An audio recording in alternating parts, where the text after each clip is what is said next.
Marcus Chen looked at the red light flashing on his console. Something was wrong. The sensors showed ships coming toward the research station. Big ships. Ships that did not belong to any human colony. He was a field medic and security officer at the Kepler 442b outpost. The small team of scientists here studied plants and soil. They were not soldiers. They had basic weapons, but nothing that could fight a real military force. Marcus grabbed his radio and called the main building. His voice was calm but serious. "We have incoming ships. Unknown origin. Everyone needs to go to the safe room now." The ships landed 20 minutes later. They were beautiful in a strange way. The metal looked like glass and crystal mixed together. The ships reflected light in colors Marcus had never seen before. When the doors opened, beings stepped out that looked like they were made of living crystal. The Vexthari had arrived. Marcus did not know their name yet. He only knew they were not friendly. Their weapons looked advanced. Their movements were smooth and careful, like they were afraid of breaking themselves. The fight was short. Marcus and the 3 other security officers tried to defend the station. They fired their weapons, but the aliens had shields. Blue light appeared in the air and stopped the bullets. Marcus saw one of his teammates fall, then another. An alien soldier moved toward Marcus with incredible speed. Marcus raised his weapon, but something hit his arm hard. Pain shot through him. He looked down and saw blood. A piece of metal from the broken console had cut deep into his forearm. The wound was long and wide. Blood ran down his arm and dripped onto the floor. Marcus dropped his weapon, not because he wanted to give up, but because he needed to stop the bleeding. His medical training took over. He pulled a bandage from his belt and pressed it against the wound. He wrapped it tight with quick practiced movements. The alien soldiers stopped. They stood very still and watched him. Marcus could not see their faces clearly through their helmets, but he felt them staring. One soldier made a sound like wind moving through broken glass. The others answered with similar sounds. Marcus tied off the bandage and looked up. The aliens were still standing at a distance. They seemed afraid to come closer. One of them pointed a device at him. A light scanned his body from head to toe. The soldier made more of those strange glasswind sounds. The tone seemed shocked. 2 aliens came forward slowly. They did not point weapons at him. Instead, they held up their hands in what might have been a peaceful gesture. Marcus stayed still. He was losing blood, but he had stopped the worst of it. The bandage was already turning red, but it would hold for now. The aliens put metal bands around his wrists. The bands were smooth and light. They did not hurt. Then they led him toward their ship. Marcus walked on his own. The wound hurt, but he could walk fine. He had dealt with worse injuries during his medical training. As they walked, Marcus noticed the aliens kept their distance. They walked at least 6 feet away from him. Their weapons stayed pointed at the ground. When he stumbled once, they jumped back like he might explode. It was strange behavior for captors. Inside the ship, everything was smooth and clean. The walls glowed with soft light. The aliens placed him in a room that was empty except for a bench. The door closed with a quiet sound. Marcus sat down and looked at his arm. Blood had soaked through the bandage, but the bleeding was slowing down. He would need stitches, but he would survive. Through a window in the door, Marcus saw aliens gathering outside. They looked at him like he was some kind of dangerous animal. One pointed at his arm and made rapid gestures. Others moved their heads in what might have been their version of nodding. Marcus pressed his good hand against the bandage and applied more pressure. The pain was manageable. He had been hurt worse during training exercises. Once he had broken 3 ribs and still finished the mission. Another time he had dislocated his shoulder and popped it back in himself. But these aliens seemed terrified of his simple cut. They stared at the blood on his uniform like it was the most horrible thing they had ever seen. Marcus started to understand something important. These beings were different from humans in ways that went beyond appearance. They were fragile. What was a bad day for him might be a death sentence for them. The ship's engine started with a low hum that Marcus felt through the floor. They were leaving, taking him somewhere. He did not know where, but he knew one thing for certain. These aliens had never met anyone like humans before, and his injury had scared them more than any weapon could. Marcus leaned back against the wall and closed his eyes. His arm throbbed with pain, but it was nothing compared to what was coming. He was a prisoner now, heading into unknown space, but he had one advantage these aliens did not know about yet. Humans were hard to kill, and they healed. The journey took 3 weeks.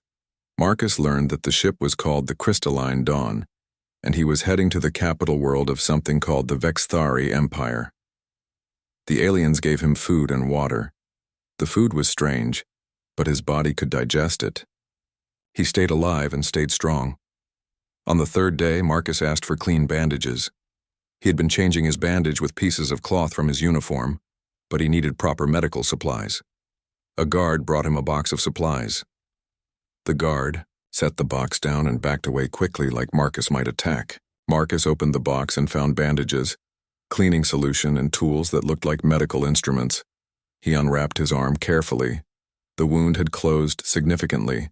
The edges were pink and healing. New skin was growing across the cut. In a few more days, he would be able to remove the stitches he had given himself. Through the door window, Marcus saw guards gathering. They pressed close to the glass, watching. He cleaned the wound with the solution and examined it. Yes, the stitches could come out soon. He had done a good job with them, considering he had sewn his own arm while being captured. The guards made their glass wind sounds. Their voices rose and fell like a song. Marcus wrapped a fresh bandage around his arm and looked up at them. They were staring at him with what he now recognized as fear mixed with fascination. One guard was different from the others. This one came closer to the door and stayed there even when the others backed away. Over the next few days, this guard brought Marcus his food. On the 5th day, the guard spoke. The voice came through a speaker in the door. It sounded like wind chimes mixed with broken glass, but Marcus could understand the words. The ship must have translation technology. Your wound. It changes. How? Marcus looked at his arm and then at the guard. He decided honesty might help him understand these beings better. It heals. My body repairs itself. In another week, the wound will be mostly gone. I will have a scar, but it will not hurt anymore. The guard was silent for a long moment. Then it spoke again. I am Zixthal. I study species for the Empire. You are human. We know little of humans. Your wound should have killed you. The blood loss alone should have ended your life, but you walk, you eat, you are strong. How? Marcus sat down on the bench and looked at his arm. How could he explain something that seemed so normal to him? Humans heal from trauma. Cuts, breaks, burns. Our bodies rebuild damaged tissue. It takes time, but it happens. This cut was not that bad. I have seen humans survive much worse. Zixthal made a sound like wind through a cave. Marcus guessed it might be shock or disbelief. We cannot do this. When our dermal structure breaks, we die. There is no healing, only slow decay. A wound like yours would kill any Vexthari within hours. We would lose too much of our internal fluid. Our systems would fail. Marcus felt understanding click into place. These beings were like living crystal, beautiful and strong in some ways, but fragile in others. They could not heal. Any injury was permanent. No wonder they had stared at him with such horror. I am sorry, I did not understand. For humans, healing is normal. Our bodies have systems for repair. White blood cells fight infection. Platelets stop bleeding. Skin cells multiply and close wounds. Bones can even repair themselves if they break. Zixthal was quiet again. Marcus could see other guards gathering behind the scientist. They were all listening. The Empire has conquered 47 systems. We have fought many species. None could heal. None could survive what you survived. The Queen must know this. She must understand what humans are. Over the next 2 weeks, Zixthal came to talk with Marcus every day. The scientist asked many questions. How fast could humans heal? Could they regrow lost parts? How much damage could they survive? Marcus answered honestly. He told Zixthal about broken bones healing in weeks, about skin grafts, about organ transplants.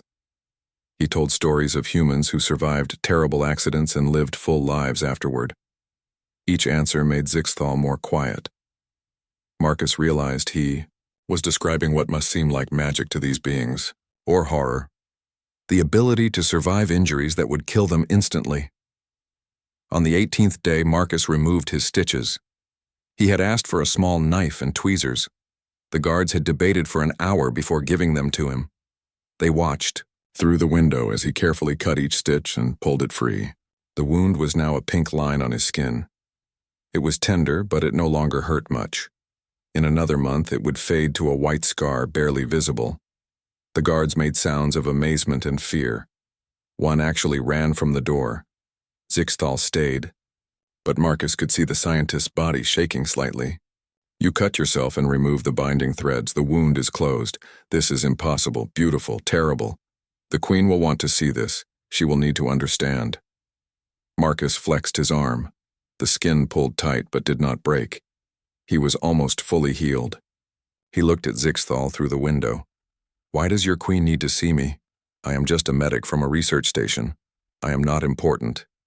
Zixthal's body seemed to dim slightly, like a light fading. You are a specimen.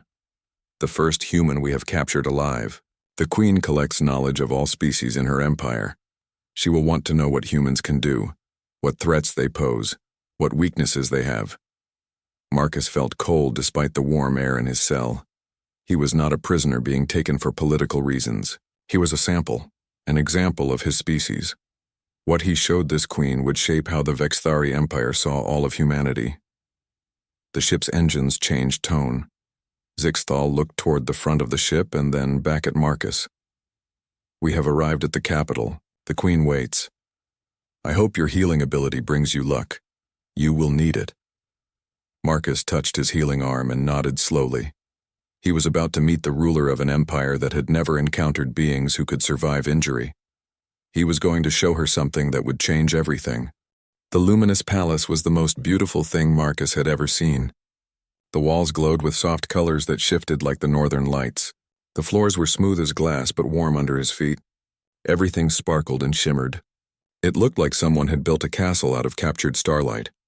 Guards led Marcus through wide hallways. Each guard kept at least 6 feet away from him. Their spears stayed pointed at the floor. Other Vexthari stopped to stare as he passed. Their crystalline bodies reflected the light in rainbow patterns. Some made the glass wind sounds. Others simply watched in silence. Finally, they reached a massive door. It opened without sound, sliding into the walls. Beyond was a throne room so vast that Marcus could barely see the far wall. The ceiling rose high above, covered in what looked like captured stars. Hundreds of Vexthari nobles stood along the walls, their bodies glowing with internal light. At the far end of the room, on a throne of pure white crystal, sat Queen Thalixia. She was stunning. Her body was clearer than the others, almost transparent, with light moving through her like water. She wore no crown, but she needed none. Power radiated from her like heat from a fire. Her eyes were deep and intelligent, studying Marcus as he approached. The guards stopped 30 feet from the throne. Marcus stood alone in the center of the room. Every eye was on him. He could feel their fear and curiosity like a physical weight. Queen Thalixia spoke. Her voice was beautiful, like music from crystal bells. But it was also cold and precise. You are human. Your species has settled 50 systems. You are young in space, weak in technology, yet you resist when we arrive at your worlds. Why? You cannot win against the Empire. Marcus took a breath. He decided to be honest. We resist because those worlds are our homes. We do not want to be conquered. We want to live freely. The Queen tilted her head slightly. Light refracted through her in new patterns. Freedom. An interesting concept. All species want freedom until they meet a stronger species. Then they want survival. Your technology is inferior. Your weapons are primitive. Your ships are slow. What makes you think you can maintain your freedom against us? Marcus knew better than to make threats or promises he could not keep. He simply said what was true. I cannot answer that. I am just a medic. I do not make strategy for humanity. I only know that we will keep trying to survive. That is what humans do. The Queen seemed almost disappointed. She leaned back on her throne and studied him for a long moment. Then her eyes focused on something. Marcus followed her gaze. She was looking at his arm, at the healing wound that was now just a pink line on his skin. Come forward. Show me your injury. The guards tensed. Their spears lifted slightly. But the Queen made a small gesture and they relaxed. Marcus walked forward slowly. He climbed the steps to the throne platform and stopped a respectful distance away. The Queen rose from her throne and approached him. She moved like water flowing smooth and graceful. She reached out one crystalline hand toward his arm. Marcus held it out for her to see. She did not touch him. but she examined the healing wound closely. Her eyes moved along the pink line that marked where the cut had been. This wound. How old is it? 3 weeks. It happened when your soldiers captured me. The Queen's body flickered with light. Marcus guessed it was surprise or shock. 3 weeks. The report said you lost much fluid. They said the wound was deep. Yet it is nearly gone. How? My body healed it. Human bodies repair damage. This was not a serious injury. In another week, it will be just a scar. In a year, even the scar will fade. The Queen looked at him with those deep, intelligent eyes. She was thinking, calculating. Marcus could almost see her mind working. What would be a serious injury to a human? Marcus thought about how to explain this. He decided to be direct. Broken bones. Humans can survive them. The bones heal back together. Internal bleeding if treated quickly. Loss of a limb, though we would need surgery to stop the bleeding. Damage to vital organs. Burns. Humans have survived all of these things. Not always, but often. Our bodies are very good at staying alive. The throne room had gone completely silent. Every Vexthari was staring at Marcus with expressions he could not fully read. But he understood the feeling behind them. Horror, disbelief, fear. The Queen spoke again, but her voice had changed. It was quieter, more careful. You are telling me that humans can survive broken structural frames, that they can survive loss of internal fluid, that they can survive damage to their vital systems, and they heal from these things? Yes, not always. Some injuries are too severe, but humans are hard to kill. We evolved on a dangerous world. Our bodies adapted to survive damage. The Queen turned away from him and walked back to her throne, but she did not sit. She stood beside it, one hand resting on the crystal armrest. She was quiet for a long time. The entire court waited in silence. Finally, she looked at Marcus again. You are lying. You must be lying. No species can survive what you describe. You are trying to intimidate me. Marcus felt something shift in the room. This was a pivotal moment. The Queen did not believe him. She thought he was exaggerating to seem dangerous. He needed to show her the truth. He needed her to understand what humans were. And he needed to do it in a way that would not get him killed. He made a decision, a calculated risk that might save humanity from a war they could not win, or might get him executed on the spot. But Marcus knew one thing for certain. The Queen needed to understand. She needed to see proof, and there was only one way to give it to her. Marcus looked at the nearest guard and pointed at the ceremonial blade hanging from the soldier's belt. May I borrow that knife? I can prove to you that I am telling the truth. The throne room erupted in sound. Glass-wind voices rose in alarm and protest. Guards raised their spears. Nobles backed away from Marcus like he had announced plans to detonate a bomb. The Queen held up one hand and silence fell instantly. She stared at Marcus with those deep eyes.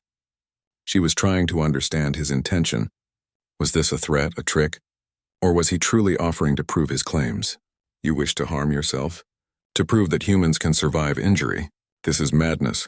Marcus kept his voice steady and calm. He needed her to understand this was not madness. It was necessity. You think I am lying. You believe I am trying to intimidate you with false claims. I am not. Everything I told you is true, but I understand why you cannot believe it. You have never met beings like humans, so I will show you. A small demonstration. Nothing that will cause permanent harm. Just enough to prove my words. The Queen was silent for a long moment. Then she made a gesture. The guard near Marcus slowly, carefully removed the ceremonial blade from his belt. He held it out toward Marcus but did not step closer. Marcus had to walk over and take it from the guard's trembling hand. The blade was beautiful. It was made of the same crystalline material as the Vexthari themselves. The edge was sharp and gleamed in the light. Marcus held it up so everyone could see. I will make a small cut on my palm. It will bleed. Then I will show you how human blood clots and stops flowing. In a few weeks, the cut will heal completely. I am a medic. I know how to do this safely. Before anyone could protest or stop him, Marcus pressed the blade against his left palm and made a quick, controlled cut. The blade was very sharp. The cut was clean and about 2 inches long. Blood welled up immediately, bright red against his skin. The reaction was instant and dramatic. Multiple Vexthari courtiers made sounds of pure horror. Several fell to the floor. Guards stumbled backward, their spears clattering against the crystal floor. One guard dropped his weapon entirely and ran from the room. The Queen stood frozen on her platform. Her body flickered with rapid pulses of light. She stared at Marcus's bleeding hand like she was watching something impossible, something that violated the fundamental laws of nature. Marcus stayed calm. He set the knife down on the floor and held up his hand so everyone could see. Blood ran down his palm and dripped onto the crystal floor. Each drop echoed in the silent room. This is blood. It carries oxygen and nutrients through my body. When a blood vessel is cut, my body releases platelets. Watch. Marcus pressed his right hand over the cut and applied pressure. He counted to 30 in his head, then lifted his hand. The bleeding had slowed significantly. Blood was clotting at the edges of the wound. He showed this to the Queen. The bleeding stops. My blood thickens and forms a clot. In a few minutes, it will stop completely. In a few hours, a scab will form over the wound. Under the scab, new skin will grow. In 2 weeks, the cut will be healed. In a month, there will barely be a scar. He applied pressure again and held it. When he lifted his hand this time, the bleeding had almost stopped. Only a small amount of blood oozed from the cut. The edges were already beginning to seal. The throne room remained in absolute silence. Marcus looked at the Queen. Her body had stopped flickering. She stood completely still like a statue made of glass. But her eyes were moving. They tracked every drop of blood, every movement of his hand, every detail of the healing process. Finally, she spoke. Her voice was barely more than a whisper. You cut yourself. Deliberately. With no fear, no hesitation, and you stand there alive. Calm. Explaining the process as if this is normal. For humans, it is normal. We learn basic first aid as children. We understand how our bodies work. This cut is minor. I have had much worse injuries during training. I once broke my collarbone during a field exercise. It hurt badly, but it healed in 6 weeks. I have a friend who broke her femur in 3 places. She walks normally now. You would never know she was injured. A sound rose from the assembled Vexthari. It was like wind through a forest of glass trees. A sound of collective fear and awe. Marcus realized what he had just done. He had shown them that humans were not just technologically inferior. They were biologically terrifying. The Queen descended from her platform. She walked toward Marcus, though she kept a safe distance. Her eyes never left his bleeding hand. A cut like that would kill any Vexthari. The loss of internal fluid. The breach in our dermal structure. It would be fatal within the hour. Yet you say this is minor. You say you have survived worse. Much worse. Yes, I am sorry if this frightens you. That was not my intention. I only wanted to prove that I was telling the truth. Humans can survive injuries that would kill other species. We heal, we adapt.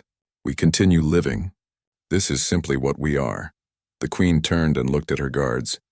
Marcus saw understanding dawn in her expression. The guards who had kept their distance from him. The spears that never pointed directly at him. The fear in every Vexthari who had seen his healing arm. They had all known something was wrong. Something was different about humans. Now they knew what it was. Marcus pressed his hand over the cut one more time. When he lifted it, the bleeding had stopped. The wound was sealed with clotted blood. He showed it to the Queen. It has stopped bleeding. In a few hours, this will form a hard scab. I will barely notice it is there. This is what human bodies do. This is our nature. The Queen looked from his hand to his face. When she spoke again, her voice carried through the entire throne room. Take this human to my private chambers. Now, we must speak alone. Clear the court. Tell no one what was witnessed here until I give permission. Go. The nobles began filing out quickly. Guards escorted them toward the doors. Within minutes, the vast throne room was empty except for Marcus, the Queen, and 2 guards who stood at the main entrance. The Queen gestured for Marcus to follow her. She led him through a side door and into a corridor that glowed with soft blue light. They walked in silence. Marcus kept his cut hand pressed against his uniform to avoid dripping blood on the beautiful floors. He had proven his point. The Queen believed him now. But Marcus did not feel victorious. He felt the weight of what he had just revealed. The Vexthari Empire had conquered 47 systems. They were a military power. And he had just shown their Queen that humans were something she had never encountered before. Beings who refused to die easily, warriors who could take wounds and keep fighting, survivors who healed from injuries that should be fatal. The question now was simple. Would this knowledge lead to peace, or would it lead to war? The Queen's private observatory was different from the throne room. It was smaller, more personal, One entire wall was transparent, showing the capital city spread out below. Millions of lights sparkled like a reflection of the stars above. The room itself was simple. A few seats, a table with data displays, a place for quiet thinking and difficult decisions. The Queen gestured for Marcus to sit. She did not sit herself. Instead, she stood at the window looking out at her city. Her body glowed softly in the dim light. When she finally spoke, her voice had lost its cold precision. She sounded tired, maybe even afraid. I have ruled for 300 of your years. I have led the Empire through wars with 17 different species. I have studied every enemy we have faced. I know their weaknesses, their strengths, their tactics. I have never lost a war. Do you know why? Marcus was not sure if she wanted an answer. He stayed quiet, because I understand how war works. Combat is about damaging the enemy faster than they can damage you. It is about precision. Strike vital points, cause critical failures, end threats quickly. This is how the Vexthari Empire fights. This is how we have always fought. Every species we have conquered understood this same principle. Until now, she turned to face Marcus. Her eyes were intense, searching. Your species breaks the fundamental rules of combat. You do not die when you should die. You heal from wounds that should be fatal. How do we fight an enemy like that? How do we win against beings who refuse to stay dead? Marcus understood now. The Queen was not just afraid of humans. She was afraid because her entire military strategy was worthless against them. The Vexthari fought with precision strikes designed to kill quickly, but humans could survive those strikes and keep fighting, could heal and return to battle, could endure injuries that would end any Vexthari soldier instantly. I can answer your question, Marcus said quietly. But first, may I ask one of my own? Have you fought humans before? Before you captured me? The Queen walked to her data table and touched the surface. Holographic displays appeared in the air. Marcus saw star maps, battle reports, casualty lists. The Queen gestured to one display. 3 skirmishes, small encounters at the edges of your territory and ours. We sent ships to survey human worlds. Your forces responded. We expected easy victories. Your technology is inferior. Your ships are slower. Your weapons are less advanced. But the battles did not go as predicted. She touched another display. Video footage appeared. Marcus saw human soldiers fighting Vexthari troops. He saw humans take hits that should have killed them. He saw them keep fighting with injuries that would have ended any crystalline warrior. He saw one human soldier shot 3 times continue advancing and complete his mission. He watched a human medic drag 2 wounded teammates to safety, despite having a broken leg. We won all 3 encounters, the Queen said, but the cost was higher than it should have been. Much higher. My commanders were confused. They said the humans fought like they were already dead, like they felt no pain, like they could not be stopped. Now I understand. They were not already dead. They were simply human. Marcus felt a strange mix of pride and sadness. Pride that humans had fought well against a superior enemy. Sadness that there had been fighting at all. May I be honest with you, Queen Thalixia? She gestured for him to continue. You asked how you can fight an enemy like humans. The answer is that you probably cannot. Not in the way you are used to fighting. Your strategy is based on precision and quick kills, but humans do not die quickly. We heal, we endure, we adapt. Even if you kill many of us, more will come. Even if you wound us, we will return. You might win battles, but the war would cost you more than you can imagine. The Queen's body dimmed slightly. Marcus knew he was telling her difficult truths, but she had asked for honesty. But, Marcus continued, there is another option. You do not have to fight humans at all. The Queen tilted her head. Light refracted through her in new patterns. You are suggesting peace, an alliance. Why would I agree to that? We are the superior power. We have conquered 47 systems. Because humans are not your only potential enemy. There are many species in the galaxy. Some of them might be more dangerous than us. Some of them might threaten your empire. Would it not be better to have humans as allies rather than enemies? We may have inferior technology, but we have something you do not have. Resilience. Endurance. The ability to survive in conditions that would kill your soldiers. The Queen was quiet for a long moment. She looked at the battle footage still playing on her display. Then she looked at Marcus's hand where the cut had already stopped bleeding and was beginning to form a scab. You are correct about one thing. A war with humans would be costly. Perhaps too costly. We would win eventually. Our technology would overcome your biological advantages. But the price would be high. Very high. And for what? 50 systems that we do not truly need. She walked back to the window and looked out at her city. I built this empire to protect my people, to ensure their survival, to give them prosperity. Every decision I make serves that goal. If making peace with humans serves that goal better than making war, then I will make peace. But humans must agree to terms. There must be boundaries. There must be mutual benefit. Marcus stood up slowly. His legs were shaky. He had not expected this conversation to go this direction. The queen of an empire that had conquered nearly 50 systems was considering peace. Because of one demonstration. Because she understood that humans were too dangerous to fight unnecessarily. I am just a medic. I cannot negotiate for humanity, but I can tell you that humans want peace. We want to explore space, to learn, to grow. We do not want war. If you offer fair terms, I believe my leaders will accept them. The queen turned back to him. Her eyes were calculating again. The brilliant tactical mind was working, considering options, weighing outcomes. Then you will be my messenger. I will send you back to your people with a proposal. A treaty. Non-aggression between our species. Defined borders. Technology exchange on limited terms. Trade opportunities. And most importantly, an understanding. Humans stay in their territory. The empire stays in ours. No conflict. No war. Marcus felt hope rising in his chest. This could work.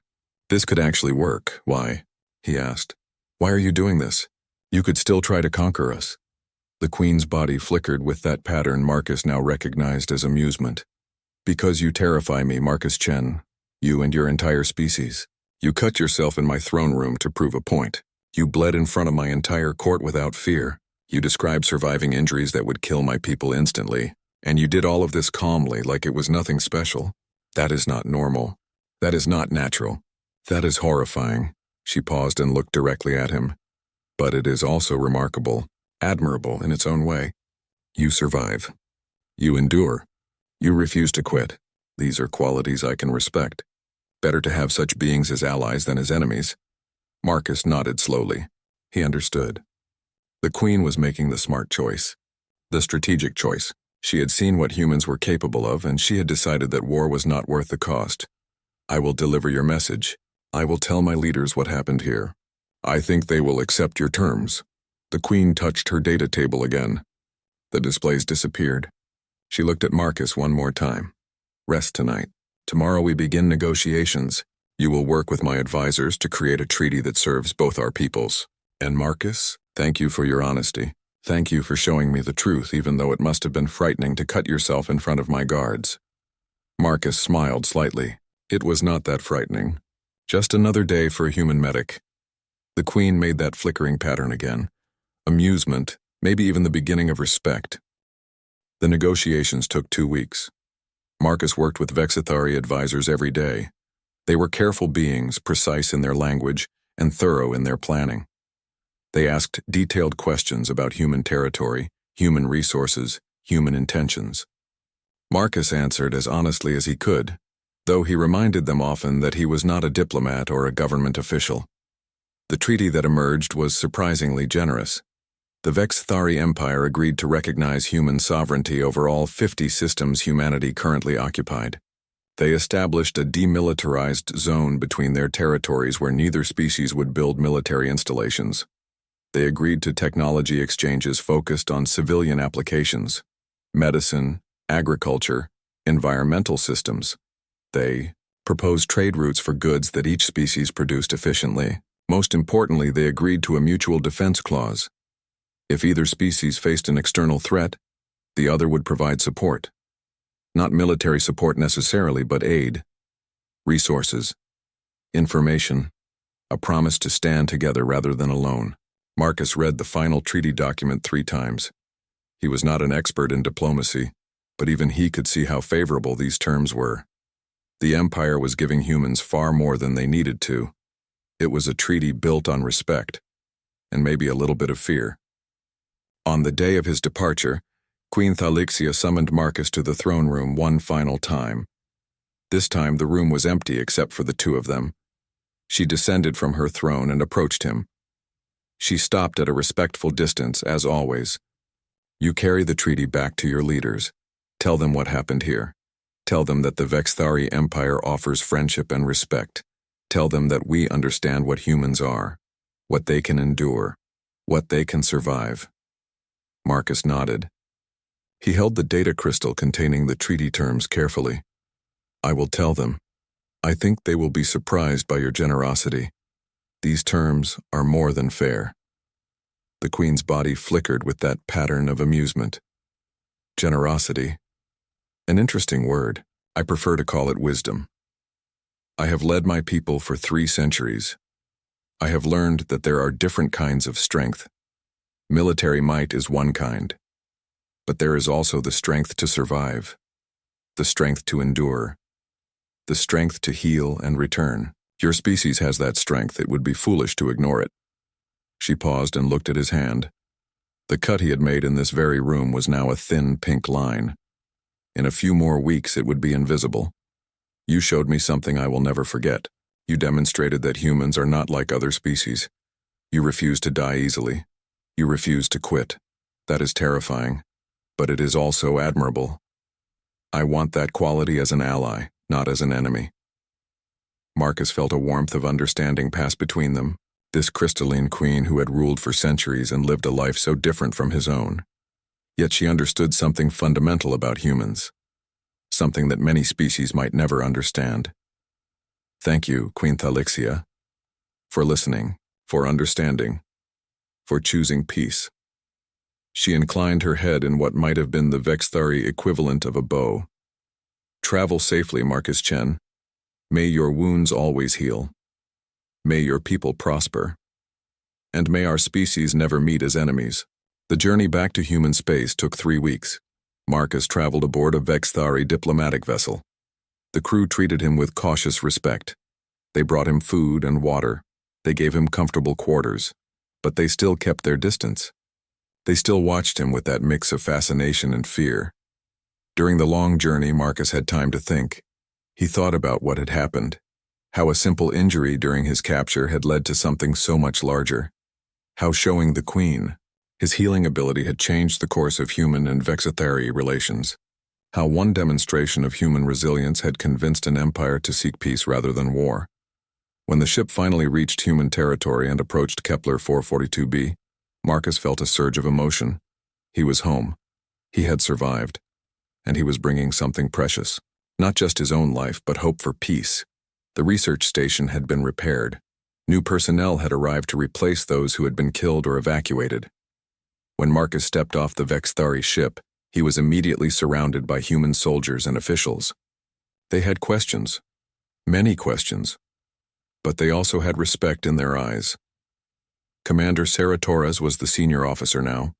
She looked at Marcus with confusion and relief. Chen, we thought you were dead, or worse, being held prisoner in some alien cell, but you show up in a diplomatic vessel carrying a treaty? How did you manage that? Marcus smiled and held up the data crystal. I showed them who we are, Commander. I showed them what humans can survive. And it scared them enough to make peace. Commander Torres took the crystal and examined it. Then she looked back at Marcus. You need to explain this in detail. Earth Command is going to want a full report. But first, what exactly did you show them? Marcus looked at his palm. The scar from his demonstration was barely visible now. Just a faint white line that would fade completely in time. I showed them that humans heal, that we survive injuries that would kill them, that we are hard to stop. To them, that is terrifying. To us, it is just biology. But that difference changed everything. Over the following weeks, the treaty made its way through human government channels. There were debates and discussions. Some officials were suspicious of such generous terms. Others saw the wisdom in accepting peace with a powerful empire. But in the end, the treaty was ratified. Humans and the Vexithari Empire would be allies, partners, not enemies. The story of what had happened spread through both civilizations. Among the Vexithari, humans became known as the unkillable ones, the beings who refused to die, the species that healed from wounds that should be fatal. It was a reputation built on biology, but it served as a powerful deterrent. No Vexthari wanted to fight beings who could take terrible damage and keep coming. Among humans, the story took on a different meaning. It became a reminder that sometimes weakness could be strength, that being vulnerable, being able to be hurt, was not the same as being weak. Humans could be injured, but they could also heal. They could be knocked down, but they could get back up. That resilience, that refusal to quit was what defined humanity. Marcus returned to his work as a medic. He treated injuries, trained new personnel, and lived his life. But he never forgot his time in the Luminous Palace. He never forgot the moment when Queen Thalixia saw his healing wound and understood what it meant. He never forgot the sound of spears dropping to the crystal floor as guards backed away in fear. 1 year after the treaty was signed, the Vexthari Empire established an ambassador program with humanity. The program required extensive preparation. Vexthari ambassadors had to learn about human biology and human resilience. They had to understand that humans got hurt and healed, that they could survive terrible accidents and live full lives. It was difficult training. Many Vexithari found it psychologically challenging to accept that beings could be so fragile, yet so strong at the same time. Marcus sometimes gave lectures to these ambassadors. He would stand in front of a room full of nervous crystalline beings and explain human medicine. He would show them videos of broken bones healing, of cuts closing, of humans recovering from injuries that made the Vexithari shudder with horror. And he would always end with the same message. We are not trying to frighten you. We are simply showing you who we are. Humans survive. We endure. We heal. This is our nature. And now that you understand this, we can work together as friends. On quiet nights, when the work was done and the station was peaceful, Marcus would look up at the stars. Somewhere out there was the Vexthari capital, the Luminous Palace. Queen Thalixia on her throne of white crystal. An empire that had learned to respect humanity, not through demonstrations of superior technology, but through something far more fundamental. He would look at his palm, where the scar had faded to nothing. The wound that had changed everything was gone now, but the impact remained.